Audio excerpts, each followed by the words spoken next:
Hello, everybody. Adrian Plus here. Yeah, and Bridget, hello. Well, now, somebody wrote to us and said they thought we were getting our numbers wrong, and we haven't been able to check it yet. But we think this is number 85. Others may think it's 86. But we did have a title offered us for this particular one, didn't we? Oh yes, we did. Yeah, we had somebody said, a very good friend of ours said, shouldn't you now call it staggering around in quicksands? Well, of course, that's instead of sounding the shallows, you mean? Yeah, of course right. We know exactly what she meant, but Bridget actually looked up what you do need to do in quicksands, and obviously staggering around is not what you do, because it says sit down and listen to this, because if you're ever in quicksands, you'll need it. Sit down and lean back if your feet are stuck fast. Creating a larger footprint should free your feet by removing the pressure they create, allowing them to float. Also, take your time. If you're stuck in quicksand, frantic movements will only hurt your cause. Whatever you do, do it slowly. It reminds me a little bit of when we were in Canada and we were reading about what you should do if you meet a grizzly bear. And one piece of advice was you lie on your back with your legs apart. Well, I think if I was faced with a grizzly bear, I would have some problems about doing that.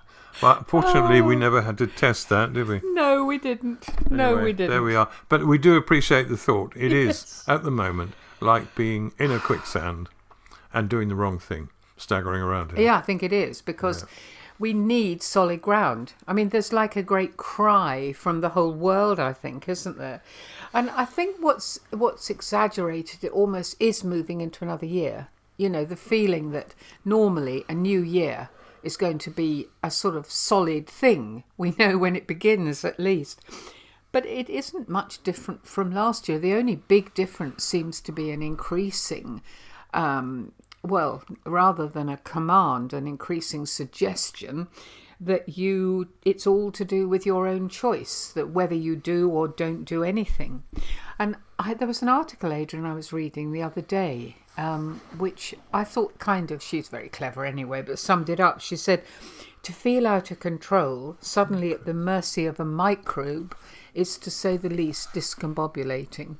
Humanity's assumed place at the top of every pyramid is suddenly revealed as the myth it always was. And I suppose what we're seeing is, in order to get onto a bit of solid ground and to stop staggering around, everybody's sort of in a mess. And it's, there's so much anti-science rhetoric and there's so much false information. But there's more than that, isn't there? There's hurt rising, don't you think? And anger rising. And a lot of it is very righteous anger, and some of it isn't so very righteous, but it's as though people's story, their story, increasingly needs to be heard. And I suppose a need to find like-minded people who've either been hurt like you or feel angry like you or feel in the same camp as you, that will shore up your security and stop the sands from shifting. I completely understand that. I mean, I totally understand that what people want is to find something solid to be grounded on, but it reminds me rather too much of the that game they used to play on television. Don't know if you remember it. It was called Runaround, and what you had was a group of they were kids, children saying, I think, yeah. and the children were asked questions, and then they had. I think it was 3 possible answers up on big boards, and they had to go and stand in front of the answer they thought was the right one. So perhaps 5 of them would queue at one, and 2 at another, and 8 at another. And then a siren or klaxon or something went, and you had to quickly change your mind if you wanted to, if you wanted to, and go and join. Well, quite often kids would join the larger group for the security offered by that, and because they just wanted to make sure, and that's how I think a lot of us feel now. We wanted to make sure we were on solid ground with other people. But it's actually a bit of a bum steer in a way, because the fact that others think or feel or are looking in a particular direction is not necessarily No. the most reliable No. thing, is it? I mean, which I think that's experts' right. camp do you Yeah. want to believe? Well, actually, you're saying about that game, Adrian, I remember playing it with children in order to talk to them about the fact that it's very, very easy to think you're wrong, to not be independent in your thinking, to go with what you think everybody else thinks is right. Yeah. But at the moment, it's all quite militant, isn't it? I mean, I'm thinking of the Djokovic situation in Australia is such a muddle. It might be all sorted out in the next hour, I don't know. But the point is, in a way, that's a very good example of this dichotomy, isn't it? Because you've got him being held up as a sort of icon for anti-vaxxers, and then you've got a huge number of people in Australia who've been through massive number of lockdowns, very angry and upset. And the whole thing has become so sort of polarised. And I think what struck me is it's only just over a year ago since the storming of the Capitol, isn't it? Where people have been so incensed or so, I don't know, what would you say, wound up, I suppose, by false rhetoric, that it felt all right at that moment. Was that to really do a year something ago? outrageous. Just Can't over a believe year it. ago. It was January the 6th, Yeah. wasn't it? It is difficult, and it's always been this way a bit with the church. I mean, if you have a very definite sounding preacher, for instance, who, I mean, the example I often used was a speaker stands up and says something like, Genesis is about love, peace, and forgiveness, and you think, yes, of course it is. And then next week someone else stands up and says Genesis is about defeat and disgrace. And you think, yes. It's within the church, it's very hard to land on something that you can definitely say, about which you can definitely say, and there'll be people already saying, oh no, it's not, but something where you can say, I know where I am. I know exactly where I am. And if you like, what this situation, the same situation as we're talking about people being thrown back on what they really feel through isolation or through experiences during this time, has actually made that even more relevant, really. What is the truth? Interestingly, going to hospital, as some people know I did before Christmas, was a shocking experience and a shock, I mean, in a big way. But I found it quite useful in an obscure sort of way. I do remember when I was in hospital, I always talked to God. I always have done, and I did in there. And if I sensed any message at all, it was, you are no more in an unpredictable place as far as I'm concerned than you ever were, whatever you were doing and wherever you are. And I came close to death through that operation, and I'm alive. And I think what it did was to remind me very solidly that if I believe what I say I believe, and I do sort of, well, quite a lot, but not as much as I want to, I am not in charge of it. And the solid ground for me at the moment, or a lot of it, is when I see something that needs to be done and I feel confident it should be done, and I'll have a go at it. I won't be 100% sure, but I'll have a go. And that sounds so woolly. No, I don't think it does, you see, because I think it's one of the things that is happening in us. It's the knowledge that this day matters, and finding a way to not panic is one of the things that maybe means that you're doing the things you're supposed to do in shifting sands, if you like. I was thinking, Adrian, the other day, well, it was only yesterday, why I say the other day, we went over to a tiny garden centre, didn't we? And I brought some primulas, some primroses, and it reminded me ever so much. £7 for 7 plants. No, more than 7 plants, actually. But I'll tell you what it it reminded me of.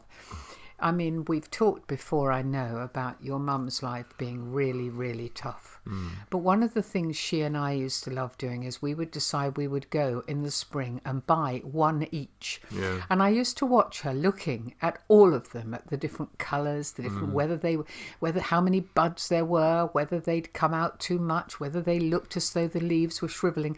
And finally we would choose our one primula each. Yes, that's right. And in that moment, it was all we needed to be concentrating on. And I know that for her, it brought an extraordinary moment of joy into a very, very bleak situation. She was very good at that sort of thing. She was so good at it. Yeah. But it taught me as well. And I think, somebody was saying in an email, they liked the idea of your hamper that you talked about last week. And he said that life's small pleasures are really, really important at the moment to put in our hampers and give ourselves little treats in our hampers. Yeah, I meant to add earlier also that those who believe in the Bible very strongly, and there's absolutely nothing wrong with that. But I mean, if you're going to live by the Bible, you've got to die by the Bible as well, I suppose is what I mean. But I mean, you read something like, "Now we see through a glass darkly," and that's where we are. And it's no good saying we had clarity and then later on we'll have clarity again. I don't think we're going to have the sort of clarity that you have that makes life easy, because I'm not sure we've ever experienced that. So the context is not one of clarity. It's one of acceptance that at the moment we cannot see what lies behind the scenes. But I like that, Adrian, because I think we were convinced at one point in our lives, and maybe other people have, thinking they could see clearly through the glass, and they could see exactly what it was all about. Yeah, absolutely. So actually that was the illusion. That was not seeing clearly, because we are told we'll only see through a glass darkly, that we'll only get part of it.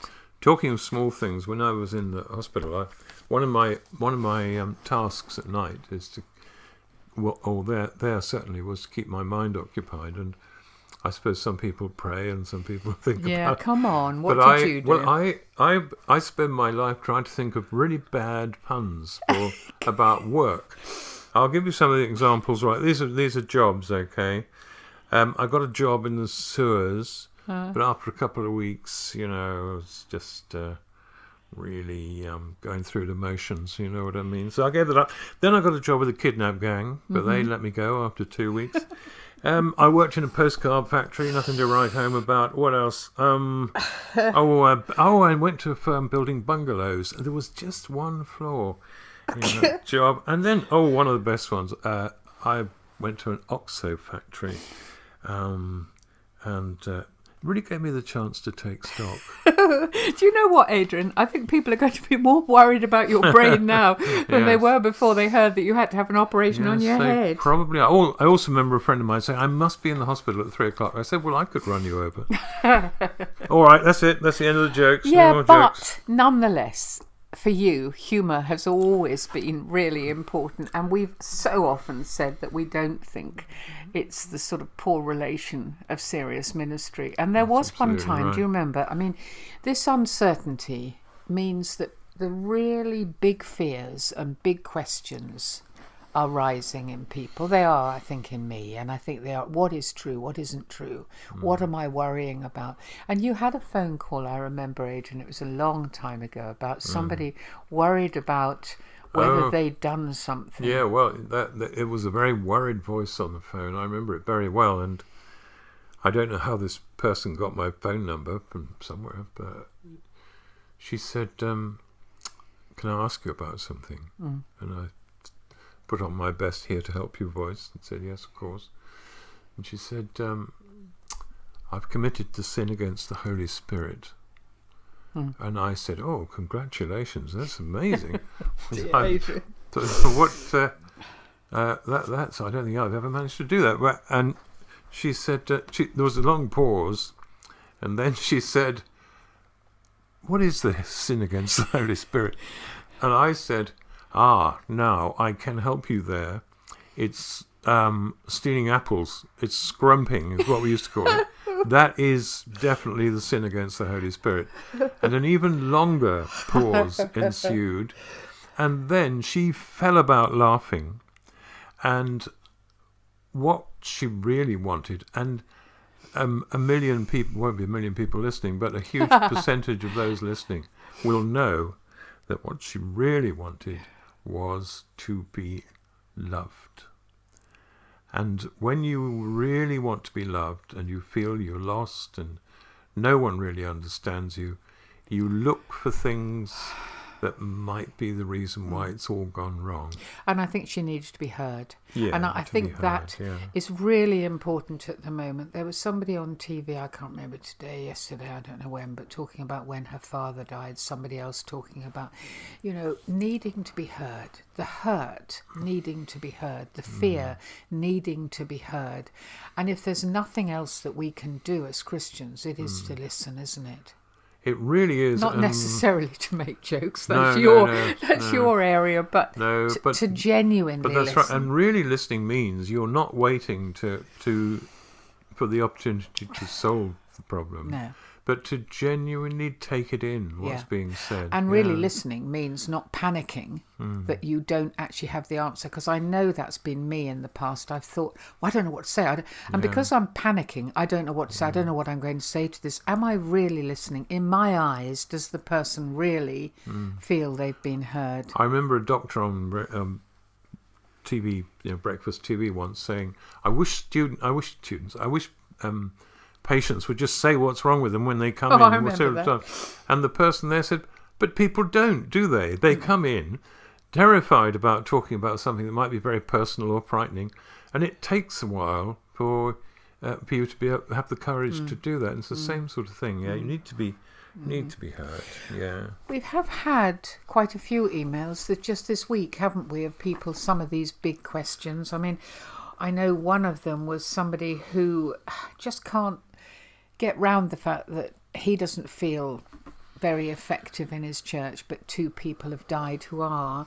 And I mean, he said, my question is, if God is so fundamentally different to mankind, verging on alien, where is the point of contact?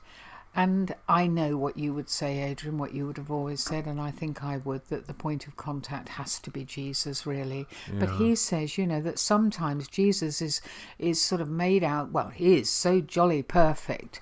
And if you're not feeling great, where do you go?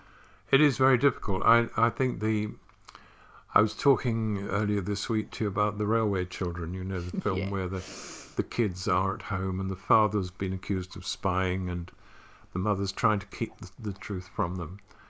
And forgetting what actually happens in the story, supposing the father had gone and she tried to pretend he was there up in the bedroom. Yeah. Maybe he's sick today, can't come down. Yeah. He's had to go out for a couple of days, but he'll come back. Yeah. There's a lot of Christians who are in that position of saying, well, where is he? Yeah. I can't understand why he doesn't turn up. Yeah. And it's no good saying, well, do this, do that, do that. You cannot simply smooth away that fear that you are on your own. No, really. I think that's absolutely right. And of course, because people have had less contact with people in their church, they've had less, that's easier to end up feeling much more on your own. Yeah. Have we got time for just one more? Yes, go on. There was something that struck me this week. Again, it's an email that triggered off the thought. But it was a lady who now lives in America, and she was blind from birth. And she was talking, actually, Adrian, about something you did years ago, which was a series for Focus on the Family. And it was all to do with this guy called Father Gilbert, who had been a detective and was now a priest.